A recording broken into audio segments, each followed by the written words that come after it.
sa pag-aalaga mo sa amin araw-araw, sa pagmamahal at pag-aruga mo, Nay.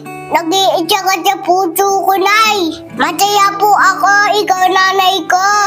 Okay lang po sa akin, pangaralan mo po ako, Nay. Pagalitan mo po ako, tsawayin mo po ako.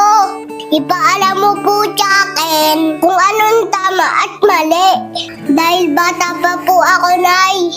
Kailangan sundin kita, Nay. Kasi ikaw po ang nakakaalam kung anong dapat para sa akin.